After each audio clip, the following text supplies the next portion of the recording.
వాయ గురువే నమః. నిన్న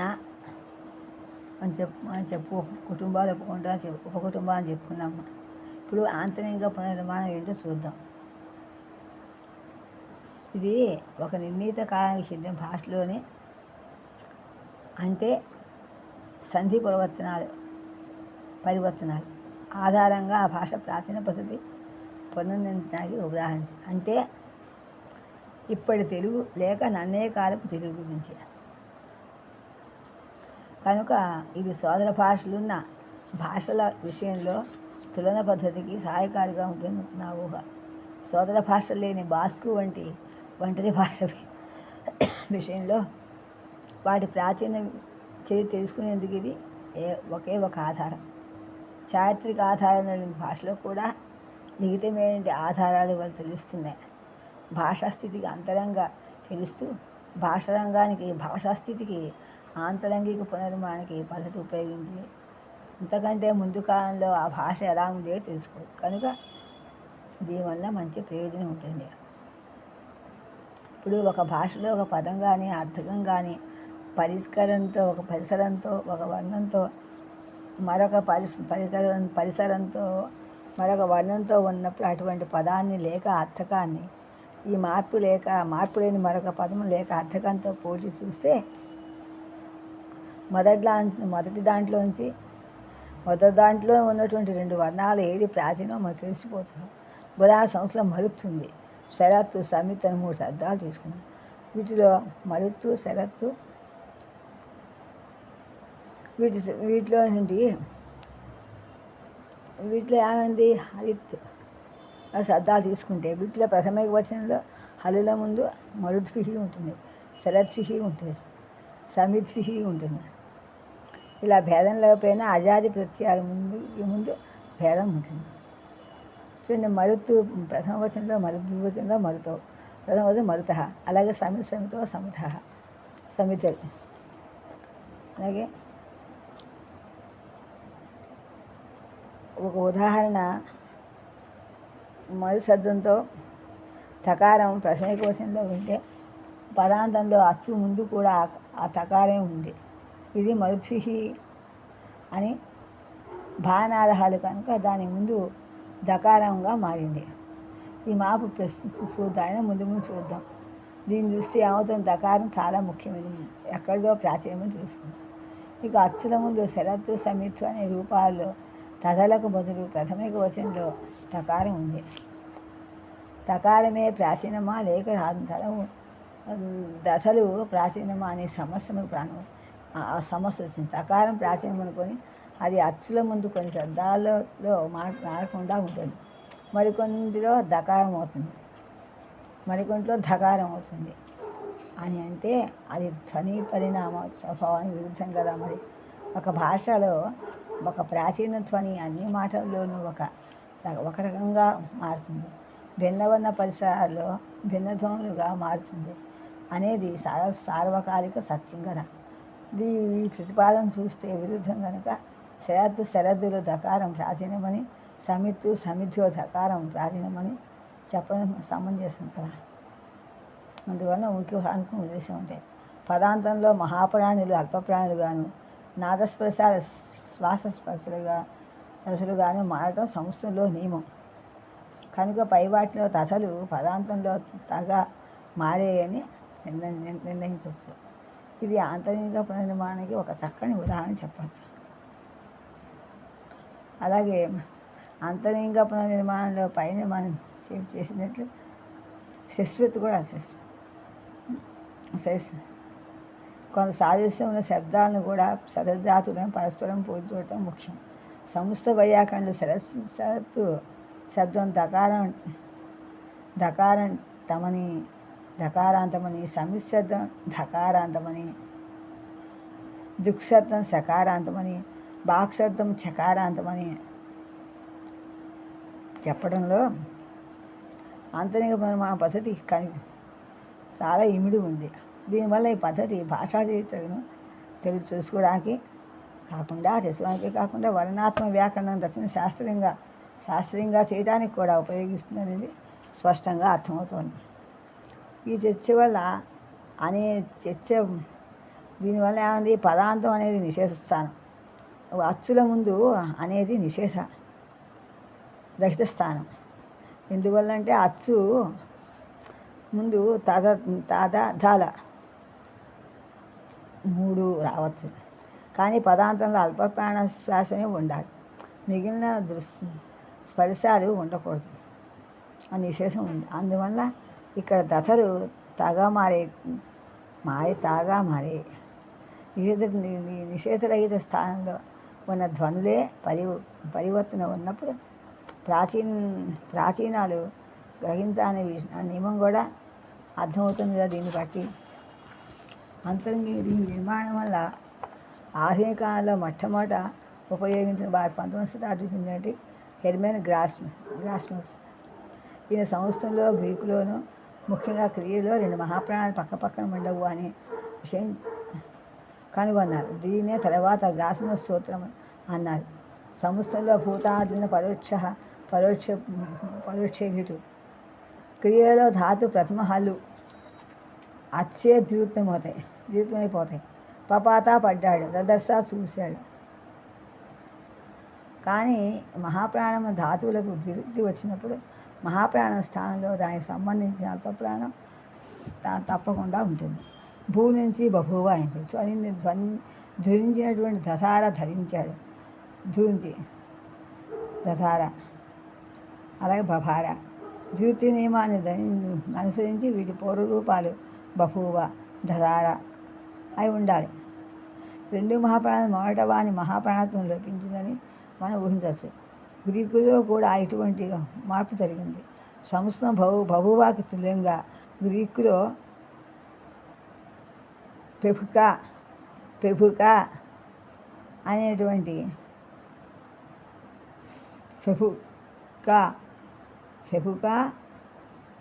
పెఫుక పిహెచ్ఏ ఒకటి ఉంది, పెఫిక 2 ఉన్నాయి. పిహెచ్ఏ పిసియుకేఎన్ పెఫికన్. అలాగే పెఫికన్ అనేటువంటి ఇటువంటి చోట్ల మొదట్లో మహాప్రాణం ఉండేదని, మూల రూపంలో వరుసగా 2 మహాప్రాణాలు ఉంటే వాటి మొదటిది సంస్కృతం గ్రీకులో మహాప్రాణాన్ని కోల్పోతుందని గ్రాస్మన్ చెప్పిన వివరణ ఇతర ఇండో యూరోపియన్ భాషల వల్ల వర్ణ పరిణామాలతో సమన్వయించింది. ఇలా ఆలోచిస్తే ఇంకా చాలా త్వరణ పద్ధతి వలన పునర్నిర్మించిన మూల భాషకు కూడా ఆంతరిక పునర్నిర్మాణాన్ని ఉపయోగించి ఇంకా ప్రాచీనమైన మూల రూపాన్ని కనుక్కోవచ్చనేదే సన్యూర్ 1879 నిరూపించారు. మూల ఇండో యూరోపియన్లో చాలా ధాతువులు హల్లు అనే రూపంలో ఉంటాయి. యకారంతో భేర్ భరించు, గ్వేం బొత్సు, పోవు, సద్ కూర్చుండు, కానీ అగ్గు తీసుకొని వెళ్ళు, స్థా నిలబడు, ఎస్ ఉండు వంటి కొన్ని ధాతువులు ఒక హల్లు లేకుండానే ఉన్నాయి. ఒక హల్లు లేకుండా ఉన్నాయి, ఆకారం లేకుండా ఉన్నాయి. అందువలన సన్యూర్ వీటిలో ఒక హల్లు ఉంటాయని, అవి లోపించి ఉంటాయని, వాడి ప్రభావం చేతనే యకార ఆవరణంగా మారిందని ఊహించారు. ఈ ఊహ మొదట్లో ఎవరూ నమ్మలేదు. కానీ హైటెడ్ భాష వెలుగులోకి వచ్చాక ఈ ఊహ నిజమని, ప్రాచీన కాలంలో ఉన్నటువంటి కంఠమూలి హల్లులు లోపించాయని అర్థమైంది అందరికీ. ఇలా ఆలోచిస్తూ అలాగే ఈ పద్ధతికి తెలుగులో కొన్ని ఉదాహరణలు. మొట్టమొదటి చాంతాడు పంచుద్దాం. ఇది చేలకి కట్టి తాడు, అలాగే చేదతాడు, చేస్తాడు, ఊతాడు, చేస్తాడు, ఊతాడు, ఊతాడు, అలాగే రొత్తాడు, ఊతాడని రోద తగ్గింది. ఇలా కావాల్సి ఉండగా చేంతాడులో అనునాసికం ఎలా వచ్చింది? చందా తాడున చేంతాడైందని ఊహించచ్చు. అనునాసికం వ్యస్త రూపంలో లోపించిన సమస్త రూపంలో మిగిలి ఉందన్నమాట. మరో ఉదాహరణ, గోదావరి మాండలికాలలో గేదె, పంది, బింది, గొర్రె అనే ఇకారాంత పదాలు కనిపిస్తున్నాయి. ఇవి ఇతర మాండలికాల్లో ఇకారం పదవి, వీటిలో ఆ యకారం ఉంటుంది. అలాగే ఈ సాధారణంగా బహువచన ప్రత్యయం ముందు ఇకారం ఉకారంగా మారుతుంది. సూది, సూదులు, పంది పందులు. ఈ కారణ ఈ పై పదాల్లో ఈ కారణం నిలిచిపోతుంది. గేదెలు పందులు అనం కదా, పందులు అంటాం గొర్రెలు. దీనివల్ల పదంలో వికారం చాతుర్యంగా సూర్య వంటి వాటిలో వికారం కన్నా భిన్నమైందని గోదావరి మాండలిక భాష ఆధారంతో నిర్ణయించవచ్చు. ఆంతరిక నిర్మాణ పద్ధతి వల్ల ఈ మాండలికాలు 2 రకాలు ఉన్నాయి. ఈ ఉన్నాయని ఒక కషాయ 18 రకాలు కదా, అలా ఈ ఉదాత్తం ఉదాత్తం. ఈ మాండలికాలు వర్ణాత్మక వ్యాకరణం రాస్తే భోజన రూపాలు సాధించడానికి కూడా అంతరంగ పునర్నిర్మాణానికి ప్రాధాన్యం ఉందని దీనివల్ల మనకి అర్థమవుతుంది. అయితే అంతరంగ పునర్నిర్మాణం 2 రకాల ఇకారాలు ఉన్నాయని మాత్రమే గుర్తించగలరు. కానీ వాటి ప్రాచీన రూపాలు ఏమిటో మనకి ఇతర మాండలికాలు ఎందుకు చెప్పలేదు? 18 రకాలు కదా, అకార ఇకార ఉకారాలు. ఉదాత్త శ్రోత మహాప్రాణం. ప్రాచీన భాష ఆధారంగా సూది పందిలలో వికారం ప్రాచీన వికారం నుంచి వచ్చిందని, గేదె పిండి వంటి వాటిలో వికారం యకారం పియావు పిండియా గొరియా నుంచి వచ్చాయని తెలుసుకోవాలి. ఈ పద్ధతి వలన ఇప్పుడు భాషలో లోపించినటువంటి వర్ణాలను కూడా మనం తిరిగి పునర్నిర్మించవచ్చు. ప్రాచీనాంధ్రలో విధి ఏకవచనం రా రమ్ము చెప్పు చెప్పుము అలా చోట మూవర్ణం వైభాషికంగా ఉండేది. ఇప్పుడు భాషలో వీటి లేదు.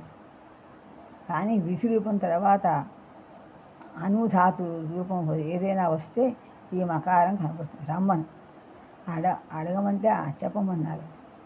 ఇలా మకారం అధికంగా రావడం భాషలో ఇతరత్రా ఎక్కడా లేదు. దీనివల్ల రమ్ము అడుగుము చెప్పుము అనే రూపాలు తిరిగి చెప్పచ్చు. అలాగే అనుధాతువులో ఆకారం వల్ల దాని ముందు ఉకారం మారాయి. ఉకారాలు వ్యావహారిక సమయంలో చక్కా పదాలలో చివరి లళలు లోపిస్తాయి. ఆ స్త్రీ ఇవ, ఈ స్త్రీ 100 వస్తే 0 చెప్తే అంటే అవ అంటే ఆ స్త్రీ, ఇవ అంటే ఈ స్త్రీ, 100 అంటే వస్తే, 0 అంటే చెప్తే. కానీ అజాతి ప్రత్యయాలు ప్రశ్నార్థకారంగా మొదలైన వాటి ముందు ఈ లాళలు కనిపిస్తాయి. అవళా ఆ స్త్రీయా, అవళే ఆ స్త్రీనా. అలాగే పందాలం వచ్చావా, పందాలం అంటే వచ్చినావా, చెన్నాలం చెప్పినావా. పూర్వకాలంలో లళలు లేని పదాల్లో ఈ ప్రత్యయాల ముందు అవి రావు. చాలుకి పలవా చాలన. దీనివల్ల పై శబ్దాలు పూర్వరూపాలు అవళ ఇవళ పందాలు చన్నాలు అని మనం తెలుసుకోవచ్చు. ఇంకా అంతరంగ పునర్నిర్మాణంలో ఒక పదానికి ప్రత్యయానికి కానీ రూపభేదాలు ఉన్నప్పుడే అవి దాని రూపం బంధించడానికి ఉపయోగిస్తుంది. సంధి లేని చోట ఈ పద్ధతి ఉపయోగించదు. తులనబద్ధ అనేక సోదర భాషల ఆధారంగా పూర్వరూపాన్ని పూర్ణిస్తుంది కనుక అది దీనికన్నా శక్తివంతమైనది. తెలుగులో మోద్రావిడ అళ్ళ మూర్ధన్యేష పుష్టం అచ్చుల మధ్య పదాదిని డాగాను వర్ణాల వ్యత్యాసంతో హల్లు తర్వాత రాగాను మారింది. 7 7 70 ఏಳುవత్తు కొవ్వు కొత్తుళ్ళు కొలుతు. సంధి పరివర్తనలో లా నుంచి వచ్చిన డా లా రా, సంధి నుంచి వచ్చిన లా నుంచి డా రాలు టిర్రలు నుంచి వచ్చిన ధరలు వేరువేరుగా ఉండవు. కనుక అంతరంగ పునర్నిర్మాణ పద్ధతి ద్వారా తెలుగులో ప్రాచీన కాలంలో లా ఉండేదని మనం చెప్పలేము. కనుక ఈ పద్ధతి ద్వారా ప్రాచీన ధ్వనులు అన్నింటినీ పూర్ణించడం సాధ్యం కాదు. ఇలా చెప్పిన సంస్థ ఉదాహరణతో మహాప్రాణిత్వం ఒక స్థానంలో లోపించి మరొక స్థానంలో మిగిలి ఉండటం వల్ల ప్రాచీన కాలంలో 2 స్థానాల్లోనూ మహాప్రాణం ఉండేదని మనం చెప్పగలిగాం. 2 స్థానాల మహాప్రాణత్వం లోపిస్తే సంధి పరివర్తన లేకుండా ఉంటే అది లిప్తు రూపాలు బభువ ఇత్యాదిగానే ఉండి భూధాతు రూపం భూగానే ఉంటే ఆంతరిక పునర్నిర్మాణం ద్వారా మహాప్రాణత్వం ఫలించడం అసంభవమయ్యేది కాదు కదా మరి. అందువల్ల గోదావరి మాండలిక పదాంతంలో నికారం 2 భిన్నత్వాల నుంచి వచ్చిందని ఈ ప్రతిబంధం నిరూపించవచ్చని మనం చెప్పుకున్నాం. ధ్వనిలో గేదెలో ఇకారానికి పందిలో ఇకారానికి భేదం లేదు. కానీ బహువచన ప్రత్యయం ముందు సంధి పరివర్తనలో ఈ రెండింటికి భేదం ఉంది. ఇందువల్ల 2 పూర్వంలో ఉన్నటువంటి విభిన్నంగా ఉన్న ధ్వనుల నుంచి వచ్చి ఉంటాయని ఊహించాం. అంతరంగ భవన నిర్మాణ పద్ధతి ఇంతవరకే వెళ్ళు కనుక, అంతేగాని ఈ ధ్వనులు అసలు పూర్వరూపాన్ని చెప్పలేము. కానీ ఇతర ఆధారాల వల్ల మాత్రమే గేదిలోని యకారం నుంచి వచ్చిందని, ఏ యకారం నుంచి వచ్చిందని, పందిలోని యకారం నుంచి వచ్చిందని తెలుసుకోగలం. అందువల్ల అంతరంగ నిర్మాణం ఒక ధ్వని, రెండు లేక అంతకన్నా ఎక్కువ ప్రాచీన ధ్వనుల నుంచి వచ్చిందని చెప్పగలదు. కానీ వాటి ప్రాచీన రూపాన్ని సరిగా చెప్పడానికి శక్తి చాలటల.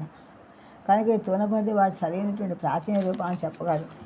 అలాగే గోండీలో పదాంతరేప పదాలలో ఇది తకారంగాను, ఏరు నీళ్లు ఏటే నీళ్లలో, మరికొన్నింటిలో ఇది తకారంగాను, నారు ఊరు ఏటే నాటే ఊళ్ళో మారుతుంది. దీనివల్ల గోండీలో రేహ మొదట్లో 2 ధ్వనులుగా ఉండేదని మన అంతరంగిక నిర్మాణ పద్ధతి వల్ల ఊహించవచ్చు.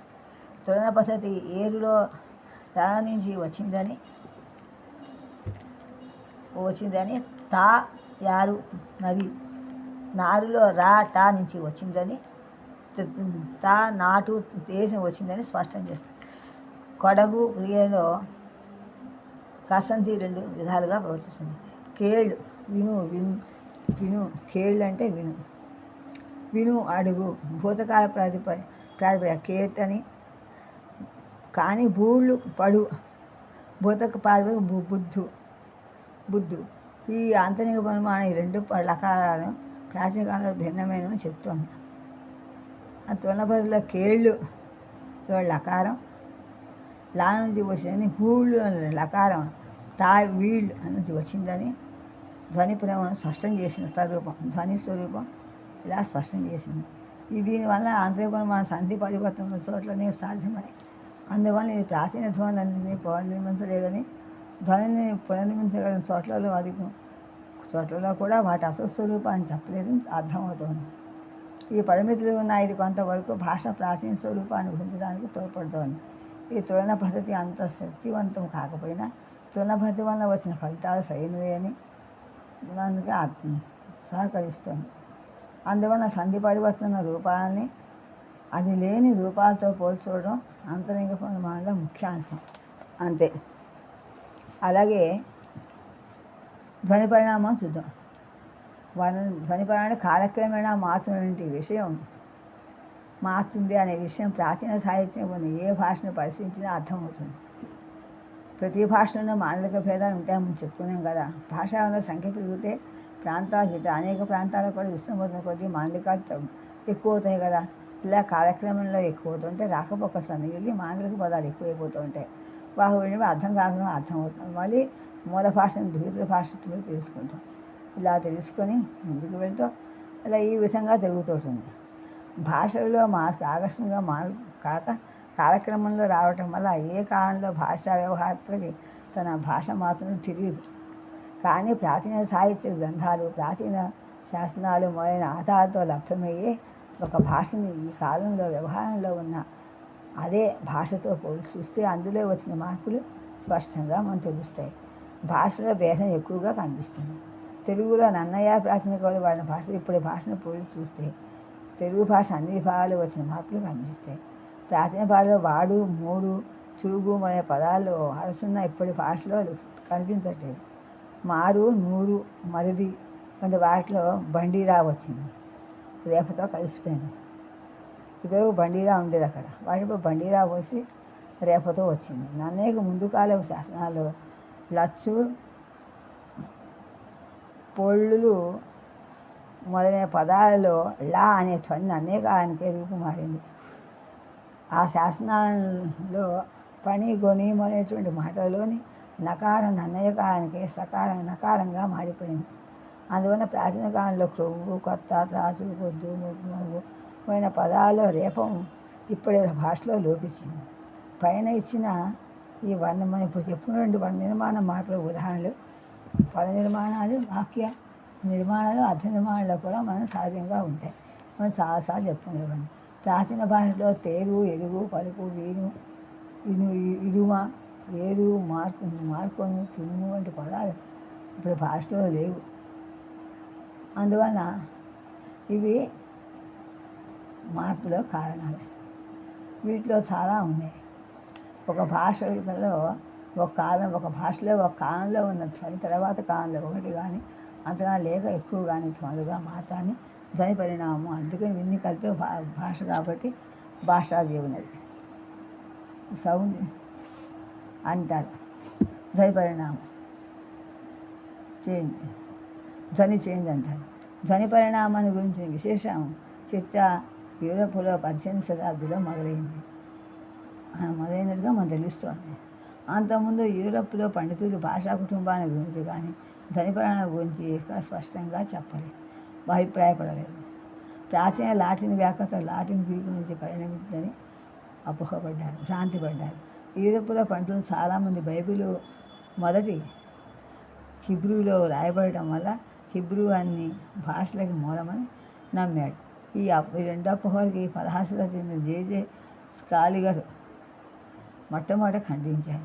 1786లో సర్ విలియం జోన్స్ సంస్కృతం, గ్రీకు మొదలైనటువంటి లాటిన్ మొదలైన భాషలు ఒక మూల భాష నుంచి వచ్చాయని ఉత్పన్నమైనవని కనుగొన్నాక తోరణపసరి ప్రారంభమే సజాతి శబ్దాలు ధ్వనులలోని భేదాలను వివరించవలసి వచ్చినప్పుడు పండితులను ధ్వని పరిణామం అనేది ఉందని తెలిసింది. ఈ ప్రసంగం చరిత్ర వివరాలుగా మనం చెప్పుకున్నాం. ఈ విధంగా మళ్ళీ 16వ శతాబ్దానికి చెందినటువంటి క్లౌడియా టొలెమీ 1492-1555లో అనే ఇటలీ దేశస్థుడు ధ్వని పరిణామం స్వభావాన్ని మొట్టమొదటిసారిగా కనుగొని దానికి ఏం చెప్పాడు పండితుడు చక్కగా వివరించాడు. ఆయన ఇటాలియన్ భాష లాటిన్ భాష నుంచి వచ్చిందని చెప్పి లాటిన్లో ప్లు అనే సంయుక్త హల్లు కింద ఇటాలియన్లో పీగా మారుతుందని వివరించాడు. లాటిన్లో ఫ్లూస్ చాలా అర్థం, ఇటాలియన్లో ఫ్లూ, లాటిన్లో పెల్లున్స్ నిండు అర్థం, ఇటాలియన్లో పిన్నో. అంతేకాక ఇటాలియన్లో ప్లూ మిగిలిన ఉన్నంత మాటలు ప్లోరా అంటే ఏడుస్తున్నాడు, ప్లేబీ ప్రజలు మొదలైన లాటిన్ నుంచి ఎరువు తెచ్చుకున్నవని కూడా ఆయన చెప్పారు. టొలెమీ చూపినటువంటి మార్గాన్ని తర్వాత 3 శతాబ్దాల వరకు ఎవరు అనుసరించలేదు. కానీ 19వ శతాబ్దిలో రాస్క్ గ్రీము, గ్రాస్మన్, వెర్నర్, బ్రూగ్మన్ మొదలైన పండితులు ఇండో యూరోపియన్ భాషను పరిశోధన చేసి ధ్వని పరిణామం నిహితంగా జరుగుతుందని, ఈ సాధ్యమైనటువంటి అపవాదాలు ఉండవని తెలుసుకున్నారు. అందువలన ఈ విషయాన్ని విపులంగా సూచనకి సంస్కృతం నుంచి పరిణమించిన ప్రాకృత భాషల వ్యాకరణాలు రచించండి. వైయాకరణలో ధ్వని పరిణామాన్ని గ్రహించడమే కాకుండా సంస్కృత ధ్వనులు ప్రాకృతంలో పొందే మార్పులని సూత్రబద్ధంగా వివరించాలని తెలుసుకోవాలి. హేమచంద్రుడు 12వ శతాబ్ది వాడు, త్రివిక్రమదేవుడు 13వ శతాబ్ది వాడు, ప్రాకృత వైయాకరణలో మొట్టమొదటివాడు. వీరు యూరప్లో పండితులను చాలా కాలం ముందే ధ్వని పరిమాణాన్ని గురించి తెలుసుకున్నారనేది మనకి ముఖ్యంగా గుర్తించవలసిన విషయం. వీరు సమస్త భాషాధ్వనులు ప్రాకృత భాషలో పొందిన మార్పులు సూత్ర రూపంలో వివరించారు. ఒక ధ్వని భిన్న పరిసరాల్లో భిన్నమైన మార్పులు పొందితే ఏ పరిసరంలో ఏ మార్పు పొందుతుందో కూడా వివరించి అర్థం చెప్పారు. కొన్ని ఉదాహరణలు కింద ఇచ్చిన సూత్రాలు త్రివిక్రమదేవుడి ప్రాకృత శబ్దాను శాసనం. ఇలా సోకాసలు, శశసలు, శశషణలు, శాషాణాలు నాగా మారుతాయి. శబ్దం సద్దో వంశ, వంశో అశ్వ, అశో షండ, సండో కషాయ, కసో వర్ష, వాసు. అలా క్ష ఖగా మారుతుంది. క్షయ, ఖవోహో, క్షీణం, క్షీణం. ఇలా చో అచ్చితే చైత్యం అనే పదంలో తప్ప చర్చగా మారుతుంది. సత్యం, సత్యం, అమాత్య, అమత్యో సంయోగంలో. ఇలా సంయుక్తాలు ముందు దీర్ఘాతు హ్రస్వం అవుతుంది. అదేర్నహ అదేర్జహ పదాది యకారం ఒకటో దాన్ని చూసుకుని మాత్రం యశ కాజసో విభతి ఇలా జువ జువ ఈ అచ్చు మధ్య ఉన్న అసంయుక్త యకారం బ్రయోలుకు కగజ కాగా చజల చజ తప య వామ్ అయిన సూత్రం వల్ల మనకు బహుళంగా కనిపిస్తుంది. వియోగ వివోహో నయనం నా అణం ఇలా మనకి అనేకం కనిపిస్తున్నాయి.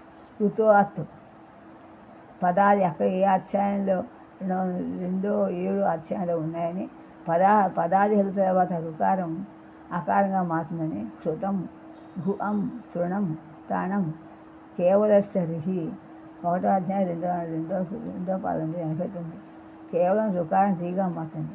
వృద్ధి రిద్ధి రుక్ష రిచ్చు ఈ ఉదాహరణ సముస్తము యా పరిసరానికి అనుగుణంగా ప్రాకృతంలో 2 రకాల మార్పులు పొందాయి. అది పదాదిని జకారంగా మారింది, అచ్చు మసి లోపించింది. అలాగే సంస్థము రూపదాదిని రీగాను పదాది వల్ల మారుతుంది. తర్వాత అగాను మారుతుంది. ఇటువంటి పరిసరబద్ధమైన మార్పులను కూడా ప్రాకృత వైయాకరణలు మనకి అందించారు. అది చాలా ప్రశంసనీయం.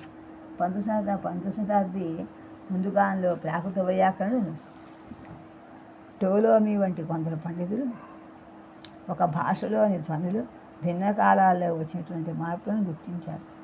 వారి కృషి తర్వాత చాలా కాలం వారు చేయలేదు. అంతేకాకుండా ఈ ప్రాచీనులు కొన్ని భాషా కుటుంబం ఏర్పరిచి మా దృహిత భాషలో ధ్వని సంబంధాలను అన్వేషించి వివరించడం చేయలేదు. కానీ 19వ శతాబ్దంలో అనేక పండితులు ఇండో యూరోపియన్ల భాషలను ధ్వని సంబంధాలుగా పరిశోధించారు.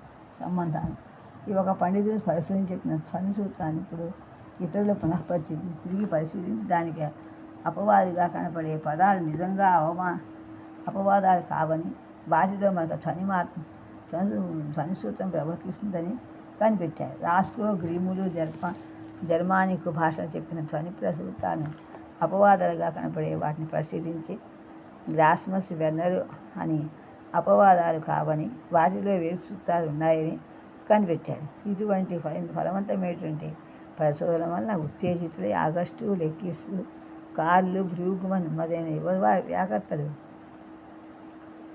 ధ్వని సూత్రాలకు అపవాదాలు చేశారు. ధ్వని సూత్రాలకు అసలు అపవాదాలు ఉండవని కాదు, సిద్ధాంతం ప్రతిపాదికగా తీసుకొని పరిశోధన చేస్తే ఒక ధ్వని సూత్రానికి కొన్ని పదాలు ఎందుకు అపవాదాలుగా కనపడుతున్నాయో తెలుసుకోవచ్చు. ఒక ధ్వని పరిణామం ఒక భాషలో ఒక మాండలికంతో నీతకాలంలో మాత్రమే జరుగుతుంది. ఇలా ఆ ధ్వని పరిణామం ఆగిపోయిన తర్వాత వేరొక భాషల నుంచి ఆ భాషలోని ఎరువు తెచ్చుకునే పదాలతో ధ్వని పరిణామం ప్రభావం ఉండదు. ఎరువు తెచ్చుకునే పదాలంటే ధ్వనిగా జరిగిన కాలంలో ఉంటే దేశ పదాలతో వాటి ఎరువు పదాలు కూడా ధ్వని పరిణామం అవుతుంది. ఇలాగ ఆలోచిస్తే మూల ద్రావిడ భాషలో కకారము అగ్రాచుల ముందు తెలుగులో చకారంగా మార్చు సంబంధించి చెప్పుకున్నవే ఈ ధ్వని పరిణామం ముగిసిన తర్వాత కన్నడంలో తెలుగులోకి కినియ, కినుక, కెంపు, కెడయు వంటి కొన్ని పదాలు వచ్చాయి. వీటిలో అగ్రాస్యం ముందు కకారం మిగిలి ఉండడానికి కారణం తెలుగులోకి వచ్చే కానికి పై ధ్వనిల పరిణామం ముగిసిపోవడమే అని స్పష్టంగా తెలుస్తుంది. తమిళం మొదలైనటువంటి దక్షిణ ద్రావిడ భాషలో మూల భాషలో పదాయి చకారం కొన్ని మాటల్లో లోపిస్తుంది.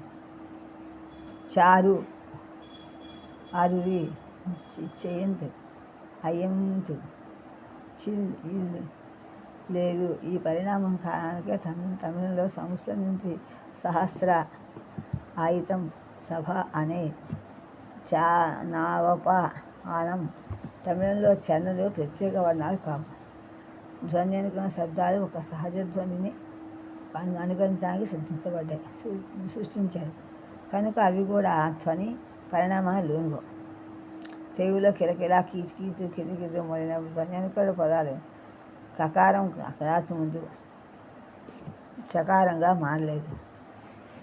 ఇక సామ్యం వల్ల ధ్వని సూత్రాలు సర్వ వ్యాపులు కావని, అంటే సర్వత్ర వ్యాపించవని, కొన్ని అర్థాలు సూచించే ధ్వనులు ధ్వనిసూత్రాన్ని లోబడి ఉంటాయని అన్నారు. కానీ ఈ ఊహ నిజం కాదు. గ్రీకులో ప్రాచీన గ్రీకులో ధ్వని సూత్రానుసారంగా భూతకాలిక నకారం కూడా కొంతమంది లోపించే ఉంటుంది.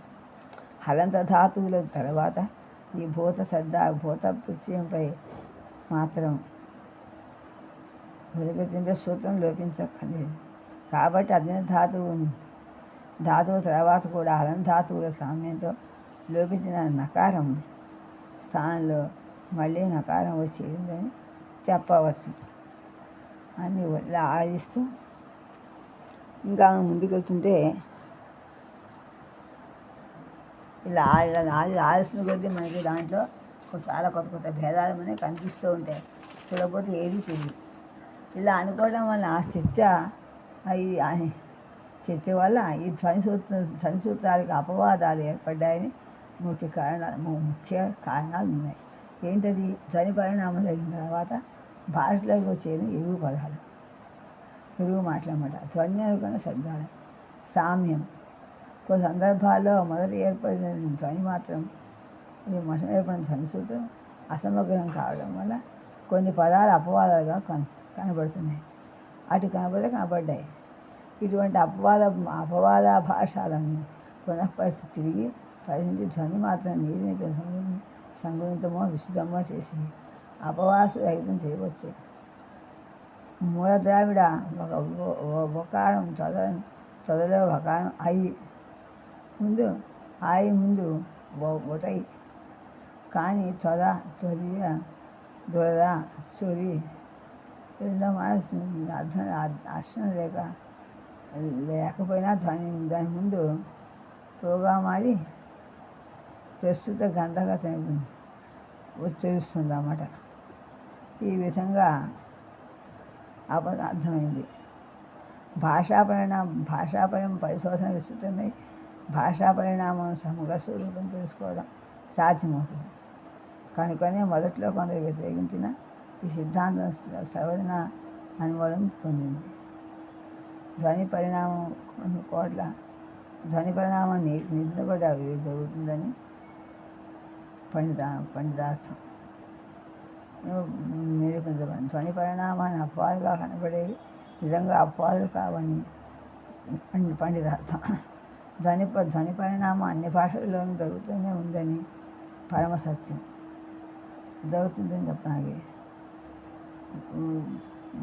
దీనివల్ల అర్థమవుతుంది. ధ్వని అన్ని భాషల్లో జరుగుతూనే ఉంటే పరమసత్యమైనటువంటి వివిధ భాషలపై పరిశోధన చేసిన పండితులకు తెలుసు. కానీ అది ఎందుకు జరుగుతోంది అనే విషయం ఎవరికి తెలియదు. ప్రజల అలవాట్లు, ఆచార వ్యవహారాలు అయినట్లుగానే భాష వ్యవహారం కూడా కాలక్రమం తప్పకుండా మారుతుంది.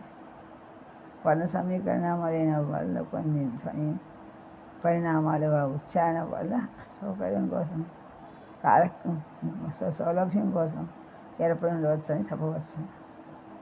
అలాగే కానీ అన్ని ధ్వని పరిణామాలకు ఇటువంటి వివరణ ఇవ్వడం సాధ్యం కాదు కదా. కన్నడంలో మోద్రావిడ ప్రకారం ఆగా మారుతుంది. ఫాల్ ఆల్ పాయింట్ పంది. సంస్థలో మూల ఇండో యూరోపియన్ భాషలో ఏవోలు మారుతాయి. సప్త. లాటిన్లో సెప్టిమ్, అలాగే అష్టో లాటిన్ ఎక్టో. ఇటువంటి పరిమాణాలకి నిజమైనటువంటి కారణం తెలియదు. ఇలా ధ్వని పరిణామం అనియతం అని సవినియమతం 2 రకాలు. ప్రాచీన కాల ధ్వని ఒక తర్వాత కాలంలో మరొక ధ్వనిగా అన్ని పరిసరాల్లోనూ, అంటే పదాది అచ్చుల మధ్య పదాంతం ఇత్యాది పదాలతోటి ధ్వని పరిణామం అయింది. ఇది అనియతిక ధ్వని పరిణామం. మూల ఇండో యూరోపియన్ ఏవోలు సంవత్సరంలో ఆగా అన్ని స్థానాల్లోనూ మారతాయి. సంవత్సరంలో శశలు ప్రాకృతంలో షాగా సర్వత్రా మారతాయి. అదే ప్రాచీన కాలపు ఒక ధ్వని అర్వాచీన కాలంలో భిన్న స్థానాల్లో రెండు లేక అంతకన్నా రెండు లేక అంతకన్నా ఎక్కువ ధ్వని అర్వాచీన కాలంలో భిన్నపు స్థానంలో పరిణామం. మోద్రావిడంలో భిన్న స్థానాల్లో రెండు లేక అంతకన్నా ఎక్కువ ధ్వనులుగా మారితే అది సనీతిక ధ్వని పరిణామం. మూల ద్రావిడంలో లా తెలుగులో అచ్చుల మధ్యల డాగాను పదాది హల్లు తర్వాత రాగానమా దీని ఉదాహరణ. తే కోడి, తా కోడి, ఏడు ఎల్తా, పొద్దు తా, మృగు తా, ముళంగు. అలా ఇది శా మూర్ధన్య ఈష స్పష్టం. మూర్ధన్య ఈష స్పష్టం లకారణం. ప్రాకృతంలో యా పదాది జాగాను అచ్చుల మధ్య లోపంగాను మారడం ఇటువంటి ఉదాహరణ లాంటిదే. కనుక ధ్వని పరిణామం గురించి ఆలోచిస్తూ ధ్వని పరిణామాలు కొత్తగా చేరడమో లేక అన్నీ పోవటమో లేక కొన్ని వర్ణాలు కొత్తగా వచ్చి చేరటమో జరుగుతుంది. ప్రాచీన భాషలోని రెండు లేక అంతకన్నా ఎక్కువ వర్ణాలు అర్వాచీన భాషలో ఒకే వర్ణంగా మాత్రం వర్ణ సమ్మేళనం. ఇలా ప్రాచీన తెలుగు రకాల రలు ప్రత్యేక వర్ణాలు పేరు నూరు ఇప్పుడు తెలుగులో రలాలతో కలిసిపోయాయి. పేరు ఊరు సంస్థ శశస్సలు మూడు ప్రాకృతంలోనూ సాగా మాత్రం ఇటువంటిది. ప్రాకృత పరిభాషలోని ప్రాచీన భాషలో ఒక వర్ణం అర్వాచీన భాషలో రెండు లేక అంతకన్నా ఎక్కువ వర్ణాలు మారడం వర్ణ విదళితం. అలాగే వర్ణ విదళితం జరిగితే అప్పుడు సాధారణంగా దాని వెనకాల రాని వెనకాల వర్ణమేళనం జరుగుతుంది. తెలుగులో లా డా రా లా విదళితం చెందినప్పుడు ఆస్తులేక మధ్య మూల భాషలోని టాతోను పాడు, తా పాటు, పాడే, ఇలాంటి హల్లు తర్వాత మూల భాషలోని రాతోను తెలుగులో చూడండి. రాను మరం, తమిళంలో మరం, తెలుగులో రాను కలిసిపోయింది. వర్ణ విధానం వల్ల కొన్ని వర్ణాలు భాషలో రావడం కూడా ఒక్కొక్కసారి చూస్తాం వాచిస్తాం. ఇది పరిసర భ్రంశం వల్ల ఏర్పడింది. కొడగు అగ్రాసులు మూర్ధన్యం ఇవన్నీ మనం చెప్పుకునేవే. ఇలా మారాయి. ఇలా వర్ణాలు కేంద్రాసులు కూడా కేంద్రాసులకి పరిపర భేదం నశించడం. కేంద్రాసులు ప్రత్యేక వర్ణాలు అయ్యాయి. ఇక గుర్తు ఉంటేనే పోయింది. మూర్ధన లోపించకపోతే కేంద్రాసులకు ప్రత్యేక వర్ణ ప్రతిపత్తి ఏర్పడి ఉండకపోయేది. వర్ణ నిర్మాణంలో మార్పు కలిగించి ధ్వని పరిమాణ వర్ణ పరిణామం. అలాగే అని వర్ణ నిర్మాణంలో మార్పు కలిగిందని దాన్ని వర్ణ పరిమాణంగాను అంటారు. వర్ణపరిమాణంగా అంటారు. పెద్ద వర్ణ నిర్మాణంలో మార్పు కలిగించని రాన్ని సవర్ణ పరిమాణం అని అంటారు. తమిళ్లో స్పర్శాలు పదాలని వృత్తిలోని శ్వాసలు కాసేట తెలుస్తాయి. ఇక ఇలాగే తర్వాత తమిళంలో స్పర్శలు పదాదిని జీవితంలో శ్వాసలు కచరతపులుగాను అచ్చుల మధ్య అనునాసికం తర్వాత నాదాలు గజల దెబ్బలు గాను అచ్చుల మధ్య కథలు మాత్రం ఖాగాను సరిగా ఉచ్చరించబడతాయి. పరిసర భేదం ఉంది కనుకనే ఈ రెండు యక్సులుగా ఉచ్చరించబడతాయి. కానీ ఈ విధంగా పని ఉంది కనుక చేస్తాను. అంటే అర్థం ఏంటి? మధ్య కసలు మాత్రం ఖా స్వరంతో ఉచ్చరించబడతాయి. పరిసర భేదం ఉంది కనుకనే రెండు రకాల స్పర్శలు అంటే కాగలు మైన జంటలు ప్రత్యేక వర్ణాలు కావని, మూల భాషలో అపరాధి స్థానాల్లో కూడా స్పర్శలు ఉన్నాయని ఉంటాయనేది స్పష్టమవుతుంది. అనుకుంటే తమిళంలోని ఆని ఈ స్థానంలో ఆదాలు మారటం వల్ల పరిణామావళి ఉదాహరణ అవుతుంది. ఇలా అంటే ఇంగ్లీష్లో 18వ శతాబ్ది వరకు కూడా ఉన్న దీర్ఘాలు ఈ తర్వాత కాలంలో సంయుక్తాక్షుగా మారాయి. అలాగే ఈ ఏ ఓ భాషలోని క్రమంగా ఈ ఛాయ్ ఓయ్ ఈ దీర్ఘాలు మారిపోయింది చెప్తున్నారు. ఇలా ఇంగ్లీష్లో మారడం వల్ల సమానమైన వర్ణాల పరిమాణానికి ఉదాహరణ అయింది. అయితే అలాగే ఇంగ్లీష్లో కూడా సముదాయం మళ్ళీ వచ్చాయి. ఈ విధంగా రావడం సవర్ణ ఈ విధంగా రావడం వల్ల ఈ 18వ శతాబ్దంలోనూ ఉన్న దీర్ఘాచులు ఈ తర్వాత కాలంలో సంయుక్తాక్షులుగా మారాయి. దీనివల్ల వర్ణ నిర్మాణంలో మార్పులు ఉండదు. తెలుగులో తాళవ్య చర్యలు అనగా అచ్చుల ముందు దంతమూలికలుగా అది కూడా మనకి తెలుగులో ఉన్నాయన్నమాట. ఈ విధంగా దీనివల్ల వర్ణ నిర్మాణంలో మార్పు ఉండదు. తెలుగులో తాళవ్య చర్యలు అన్న అనగ్రాచులు కనుక దంతమూల్యాలు కూడా మారటం కూడా సవర్ణ పరిమాణమే. ధ్వని పరిమాణంలో ముఖ్యమైన రకాన్ని ఎదురు భాగంలో చూద్దాం.